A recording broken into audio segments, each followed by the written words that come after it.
Friends, आज हमारा topic है फंडामेंटल ऑफ पार्टनरशिप।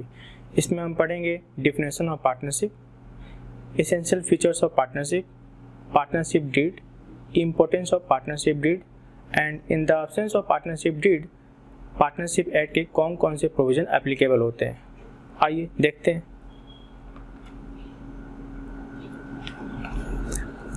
हम पढ़ने वाले क्या क्या हैं? Meaning of partnership, essential features of partnership, partnership deed, importance of partnership deed और in the absence of partnership deed कौन कौन से प्रोविजन एप्लीकेबल होंगे। सबसे पहले हम बात करते हैं मीनिंग के बारे में। पार्टनरशिप एक्ट 1932 सेक्शन 4 ने डिफाइन कर रखा है पार्टनरशिप क्या है। Relationship between the person who have agree to share the business of profit carry on by all और any of them acting for all.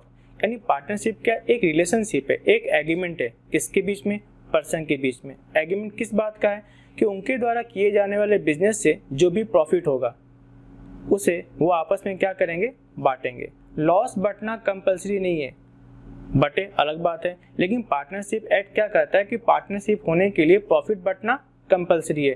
Profit किस बात का? बिजनेस होना चाहिए। और बिजनेस कौन करेगा? चाहे तो सारे पार्टनर मिलके एक्टिवली पार्ट कर सकते हैं या सारे पार्टनर के बिहाफ पर कोई भी पार्टनर कैरी कर सकता है। पार्टनर्स, फर्म और फर्म नेम। जो पर्सन आपस में पार्टनरशिप एग्रीमेंट करते हैं वो पर्सन इंडिविजुअली पार्टनर्स कहलाते हैं, कलेक्टिवली फर्म कहलाते हैं और वो जिस नाम से बिजनेस करते हैं वो पार्टनरशिप फर्म कहलाता है। तो पार्टनरशिप एक्ट 1932 सेक्शन 4 ने डिफाइन कर रखा पार्टनरशिप के बारे में। क्या कहता है? एक रिलेशनशिप है, एक एग्रीमेंट है between the person who have agree. किस बात के एग्री होते हैं? Share the profit of business carry on by all या फिर any of them acting for all. Partners किसको बोलते हैं? जो पर्सन पार्टनरशिप एग्रीमेंट करते हैं वो इंडिविजुअली क्या कहलाते हैं? पार्टनर्स। कलेक्टिवली क्या कहलाते हैं? फर्म। और जिस नाम से बिजनेस करते हैं वो कहे जाते हैं फर्म नेम। नेक्स्ट देखते हैं नेचर ऑफ पार्टनरशिप। पार्टनरशिप का नेचर क्या है? तो पार्टनरशिप क्या है? एक सेपरेट एंटिटी है।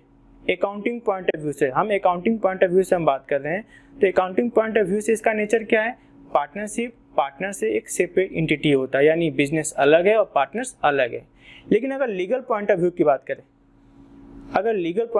बात करें तो पार्टनरशिप फर्म से अलग नहीं है। इसका मतलब ये हुआ कल को अगर पार्टनरशिप बैंकरप्ट हो जाता है तो उसके डेब्ट को पूरा करने के लिए, उसके डेब्ट को पेमेंट करने के लिए जो पार्टनर्स है, पार्टनर्स की जो प्राइवेट एसेट है वो भी क्या होंगी? लायबल होगी। क्लियर है ना? अगर हम बात करें अकाउंटिंग पॉइंट ऑफ व्यू से, तो अकाउंटिंग पॉइंट ऑफ व्यू क्या कहता है कि पार्टनरशिप पार्टनर से अलग है। यानी जब हम अकाउंटिंग करेंगे तो ये मान के चलेंगे पार्टनर अलग है और फर्म अलग है। लेकिन अगर लीगल पॉइंट ऑफ व्यू की बात करें तो दोनों अलग अलग नहीं है, दोनों एक ही हैं। यानी कल को अगर पार्टनरशिप फर्म बैंकरप्ट होगा तो फर्म के डेब्ट के लिए पार्टनर्स की प्राइवेट एसेट भी क्या हो सकती है? बेची जाएगी। अब बात करते हैं फीचर्स के बारे में। पार्टनरशिप के कौन कौन से फीचर्स हैं? पहला फीचर्स क्या कहता है? कम से कम 2 पर्सन होने चाहिए। पार्टनरशिप एक्ट ने डिफाइन कर रखा है कम से कम 2 पर्सन, क्योंकि एग्रीमेंट की बात है। क्या कभी कोई पर्सन खुद से एग्रीमेंट कर सकता है क्या? एग्रीमेंट करने के लिए कम से कम 2 पर्सन होने चाहिए। और वो कौन से पर्सन होने चाहिए? जो कि कॉन्ट्रैक्ट करने के योग्य हैं, कॉन्ट्रैक्ट करने के कॉम्पिटेंट है। तो बात आती है कौन कौन से पर्सन कॉन्ट्रैक्ट नहीं कर सकते। पहला क्या लिखा हुआ है? माइनर। माइनर कौन होते हैं? जिनकी एज क्या होती है? 18 ईयर से 18 ईयर कंप्लीट नहीं होता, वो पर्सन कौन से होते हैं? माइनर। और माइनर एग्रीमेंट नहीं कर सकता। सेकंड क्या लिखा हुआ है? Person of unsound mind. अब ये पर्सन ऑफ अनसाउंड माइंड क्या होता है?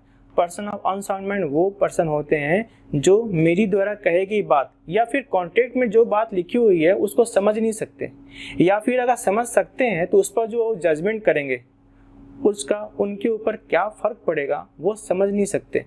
ऐसे पर्सन को हम क्या कहते हैं? अनसाउंड माइंड कहते हैं। मैं फिर से बता रहा हूँ, कॉन्ट्रैक्ट में जो बातें लिखी है टर्म कंडीशन, वो उन टर्म कंडीशन को समझ नहीं सकते, या फिर अगर समझ सकते हैं उसके ऊपर जो जजमेंट देते हैं कि वो शामिल होंगे, शामिल नहीं होंगे, ये काम करना चाहिए, ये काम नहीं करना चाहिए, उसका उनके ऊपर क्या फ़र्क पड़ेगा, उनको इस बात की समझ नहीं है। उनकी माइंड इतना कैपेबल नहीं है कि उस बात को समझ सके। ऐसे पर्सन हम क्या कहे जाते हैं? अनसाउंड माइंड कहे जाते हैं। अब ये अनसाउंड माइंड का मैं एग्जांपल लेता हूँ। जैसे एक होता है लूनेटिक। लूनेटिक वो लोग होते हैं जो कि बाई बर्थ तो ठीक थे, लेकिन बाद में किसी कारण से जैसे एक्सीडेंट हो गया तो एक्सीडेंट पे उनका माइंड याददाश्त गुम हो गया, या फिर काफ़ी एज होने के बाद माइंड काम नहीं करता, उनकी याददाश्त चली जाती है, उनको पहचान नहीं है कौन अपना है कौन पराया है। तो ऐसे पर्सन क्या होते हैं? लूनेटिक पर्सन कहे जाते हैं। एक और होता है इडियट। इडियट कौन से लोग होते हैं? जो कि जन्मजाति मूर्ख होते हैं, उनके जन्म से ही क्या होता है? माइंड डेवलप नहीं हो पाता। ऐसे लोग भी क्या होते हैं? अनसाउंड माइंड के कहे जाते हैं। एक होते हैं ड्रंकर्ड, जिन्होंने शराब पी रखी है। तो जिन्होंने शराब पी रखी है तो जितने टाइम तक उनका माइंड वर्क नहीं करता शराब पीने की वजह से, उतने टाइम तक वो अनसाउंड माइंड कहे जाते हैं। उसके बाद वो साउंड माइंड है, उसके बाद वो कॉन्टेक्ट कर सकते हैं। थर्ड क्या लिखा हुआ है? Person disqualify by law. कुछ पर्सन को लॉ ने डिस्क्वालीफाई कर रखा है कि वो कॉन्टेक्ट नहीं कर सकते। एग्जाम्पल लेते हैं, जैसे इंसॉल्वेंट। इंसॉल्वेंट लोग वो लोग होते हैं जिनको कोर्ट ने दिवालिया घोषित कर रखा है। दिवालिया क्यों? उनकी जो लायबिलिटी थी उनकी एसेट से अधिक हो जाती है। ऐसे केस में कोर्ट के से रिक्वेस्ट करने पर कोर्ट उस पर्सन को इंसॉल्वेंट डिक्लेयर कर लेता है। अब ऐसे पर्सन के पास तो कुछ है ही नहीं, क्योंकि जो एसेट था वो लायबिलिटी वाले को बांट दिया गया उस प्रोपोर्शन में। अब इनके पास कुछ है नहीं। अब ऐसे पर्सन से एग्रीमेंट करने से क्या फ़ायदा? ऐसे पर्सन से आप क्या ले सकते हो फ्यूचर में? इसीलिए कोर्ट ने कर रखा है ऐसे पर्सन से आप एग्रीमेंट करो ही नहीं। एक होता है आपका एलियन एनिमी। अब बात यह है कि एलियन एनिमी क्या होते हैं? तो हमारे इंडिया के लोगों के लिए बाहरी कंट्री के लोग कहे जाते हैं एलियन, और अगर उस कंट्री का हमारे कंट्री से वार हो जाए तो वो लोग हमारे लिए कहे जाते हैं एलियन एनिमी। तो एलियन एनिमी के साथ आप कांटेक्ट नहीं कर सकते। जब तक वार नहीं था वो हमारे लिए एलियन थे, हम उनसे कांटेक्ट कर सकते थे, लेकिन जैसे ही उस कंट्री से हमारा वार हो गया अब वो हमारे लिए क्या कहे जाते हैं? एलियन एनिमी कहे जाते हैं, और एलियन एनिमी के साथ हम कांटेक्ट नहीं कर सकते। और एक एग्जांपल लेता हूँ, कन्विक्टेड। कन्विक्टेड वो लोग होते हैं जिनको जेल हो गया है, सजा हो गया है, तो जितने साल तक उनको जेल हुआ है उतने साल तक वो कांटेक्ट नहीं कर सकते। जेल से रिहा होने के बाद वो कांटेक्ट कर सकते हैं, जेल जाने से पहले वो कांटेक्ट कर सकते हैं। यानी जिस पर्सन को जेल हो चुका है, जेल होने के बाद जितने टाइम तक उनको जेल हुआ है उतने टाइम तक वो कांटेक्ट नहीं कर सकते। तो ये वो पर्सन है जिसे लॉ ने क्या कर रखा है? डिक्लेयर कर रखा है कि आप ऐसे पर्सन के साथ कांटेक्ट नहीं कर सकते, ये पर्सन डिस्क्वालीफाई है। ये तो बात होगी मिनिमम नंबर। तो मिनिमम नंबर को डिफाइन कौन करता है? पार्टनरशिप एक्ट डिफाइन करता है। लेकिन जहां तक बात ये है मैक्सिमम नंबर, तो ये डिफाइन कौन करता है? Company act. कंपनी एक्ट ने 2013 में सेंट्रल गवर्नमेंट को पावर दे रखा था कि आप मैक्सिमम नंबर डिसाइड कर सकते हैं, और उस समय डिसाइड कितना हुआ था? मैक्सिमम नंबर कितने हो सकते हैं? 100, यानी 100 से अधिक पार्टनरशिप में पार्टनर्स नहीं हो सकते। लेकिन बाद में कंपनी एक्ट ने रूल्स 2014 के तहत पार्टनरशिप फर्म में क्या डिक्लेयर कर रखा है कि मैक्सिमम मेंबर कितने हो सकते हैं? 50। यानी आज की डेट में कोई पूछे मैक्सिमम मेंबर पार्टनर्स कितने हो सकते हैं पार्टनरशिप फर्म में, तो मैक्सिमम कितने हो सकते हैं? 50 मेंबर हो सकते हैं। सेकेंड बात करते हैं। सेकेंड एसेंशियल एलिमेंट क्या? एग्रीमेंट। क्योंकि पहली बात हो चुकी है पार्टनरशिप क्या होता है? एग्रीमेंट बिटवीन द पर्सन होता है, यानी बिना एग्रीमेंट के पार्टनरशिप नहीं हो सकता। अब ये जो एग्रीमेंट है ये ओरल भी हो सकता है और रिटेन भी हो सकता है। रिटेन भी हो सकता है और ओरल भी हो सकता है। अगर ये एग्रीमेंट रिटेन होता है तो उस एग्रीमेंट को हम किस नाम से जानते हैं? पार्टनरशिप डीड के नाम से जानते हैं। ये जो एग्रीमेंट है किसी पर्टिकुलर पीरियड के लिए हो सकता है, किसी पर्टिकुलर पर्पस के लिए हो सकता है, या फिर एट विल हो सकता है। तो जब किसी पर्टिकुलर काम के लिए होता है, जैसे ही वो काम पूरा हो जाएगा एग्रीमेंट कैंसिल हो जाएगा। किसी पर्टिकुलर पीरियड के लिए होगा तो जैसे ही वो पीरियड पूरा हो जाएगा पार्टनरशिप कैंसिल हो जाएगा। और एट विल में क्या होता है? कोई भी पार्टनर कभी भी बाकी पार्टनर्स को नोटिस देके पार्टनरशिप कैंसिल कर सकता है। तीसरा क्या लिखा हुआ है, लॉफुल बिजनेस, यानी पार्टनरशिप के लिए क्या होना चाहिए, आपका बिजनेस लॉफुल होना चाहिए।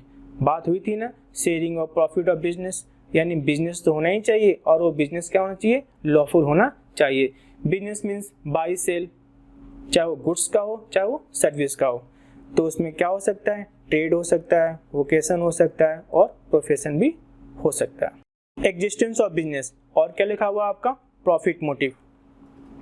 इसका मतलब ये होता है कि बिजनेस होना चाहिए और बिजनेस का मोटिव क्या होना चाहिए, प्रॉफिट होना चाहिए। बहुत से लोग चैरिटेबल बिजनेस भी करते हैं, तो चैरिटेबल बिजनेस का मोटिव प्रॉफिट नहीं होता। तो याद रखना पार्टनरशिप होने के लिए जो बिजनेस होगा उसका मोटिव क्या होना चाहिए, प्रॉफिट मोटिव होना चाहिए। प्रॉफिट शेयरिंग रेशियो, ये पहली डिफिनेशन में डिफाइन हो गया था कि प्रॉफिट बंटना क्या है, कंपलसरी है, लॉस बांटे चाहे ना बटे कोई फर्क नहीं पड़ता, लेकिन पार्टनरशिप होने के लिए प्रॉफिट बंटना जरूरी है। तो लॉस बटे चाहे ना बटे वो एसेंशियल नहीं है, लेकिन प्रॉफिट बंटना क्या आपका एसेंशियल है। Business can be carry by all या any of them partners acting for all, यानी बिजनेस चाहे तो सारे पार्टनर एक्टिवली काम कर सकते हैं या फिर सारे पार्टनर के बिहाफ पर कोई भी पार्टनर बिजनेस कर सकता है। तो बिजनेस में पार्टनर्स क्या होते हैं, एज ए एजेंट के रूप में भी काम करते हैं। एजेंट के रूप में काम कैसे करते हैं, उनके द्वारा किए गए काम के लिए क्या होता है, सारे पार्टनर लायबल होते हैं, इसीलिए पार्टनर्स एज ए एजेंट भी काम करते हैं। और पार्टनर्स कैसे काम करते हैं, एज ए प्रिंसिपल भी काम करते हैं। प्रिंसिपल ऐसे व्यू क्या हो जाता है, जैसे बाकी पार्टनर द्वारा किए गए काम के लिए क्या होते हैं, ये पार्टनर लायबल भी होते हैं। तो पार्टनर्स क्या होते हैं, एजेंट के रूप में भी काम कर रहे होते हैं। एजेंट के रूप में फिर से बताता हूँ, ऐसा क्यों होता है, क्योंकि उनके द्वारा किए गए काम के लिए बाकी पार्टनर क्या होते हैं, लायबल होते हैं। तो यहाँ पर पार्टनर एजेंट के रूप में काम कर रहे थे और बाकी पार्टनर द्वारा किए गए काम के लिए क्या होता है, ये लायबल होता है। तो यहाँ एज ए प्रिंसिपल के रूप में भी काम कर रहे होते हैं, यानी पार्टनर्स एजेंट के रूप में भी काम करता है और प्रिंसिपल के रूप में भी काम करता है। अब बात करते हैं हम पार्टनरशिप डीड के बारे में। तो पार्टनरशिप डीड क्या होता है, एक रिटेन एग्रीमेंट होता है। अगर रिटेन एग्रीमेंट को आप सारे पार्टनर साइन कर दें और उसको रजिस्ट्री करा लें तो ऐसे एग्रीमेंट को हम क्या बोलते हैं, पार्टनरशिप डीड बोलते हैं। वैसे तो एग्रीमेंट ओरल भी होता है और रिटेन भी होता है, ऐसा कोई कंपल्सरी नहीं है कि एग्रीमेंट क्या होगा, रिटेन होगा। लेकिन फ्यूचर में जो डिस्प्यूट होने वाला है उस डिस्प्यूट से बचने के लिए रिटेन एग्रीमेंट डिजायरेबल होता है। अगर फ्यूचर में कोई डिस्प्यूट होगा, कुछ मिसअंडरस्टैंडिंग होगी, ऐसे केस में पार्टनरशिप डीड अगर हमारे पास होता है उसमें हमें पता है किसके पास क्या राइट था, किसकी क्या लायबिलिटी थी, किसकी क्या ड्यूटी थी, उसके आधार पर हम डिस्प्यूट का सेटलमेंट कर सकते हैं। अब पार्टनरशिप डीड में कौन कौन सी बातें होती हैं, डिस्क्रिप्शन ऑफ पार्टनर्स होता है, यानी पार्टनर्स की क्या नाम है, पार्टनर्स का क्या एड्रेस है, पार्टनर्स का क्या ऑक्यूपेशन है, नेम, उसका एड्रेस, उसके बारे में सारा डिटेल लिखा होता है। डिस्क्रिप्शन ऑफ फर्म, यानी फर्म का नाम क्या है, फर्म का एड्रेस क्या क्या है, प्रिंसिपल प्लेस ऑफ बिजनेस, यानी फर्म का हेड ऑफिस कहाँ पे है, क्योंकि हेड ऑफिस के थ्रू ही तो क्या होगा, जितनी भी कॉरस्पॉन्डेंस होंगे वो सारी चीज़ें कहाँ से होगी, हेड ऑफिस से होगी। नेचर ऑफ बिजनेस क्या है, यानी पार्टनरशिप फर्म किस तरह का बिजनेस करेगा। कमेंसमेंट ऑफ पार्टनरशिप, किस डेट को पार्टनरशिप कमेंस हुआ है, किस किस पार्टनर ने कितना कितना कंट्रीब्यूशन किया है। इंटरेस्ट ऑन कैपिटल अगर देना है तो किस रेट से देना है, इंटरेस्ट ऑन ड्राइंग अगर देना है तो किस रेट से देना है, चार्ज करना है। Profit sharing ratio, profit partners के बीच में कैसे डिस्ट्रीब्यूट होगा। इंटरेस्ट ऑन लोन, लोन पर जो इंटरेस्ट देना है, पार्टनर्स ने जो फर्म को लोन दिया है उस पर इंटरेस्ट किस रेट से देना है। ये सारी बातें कहाँ लिखी होती है, पार्टनरशिप डीड में लिखा होता है।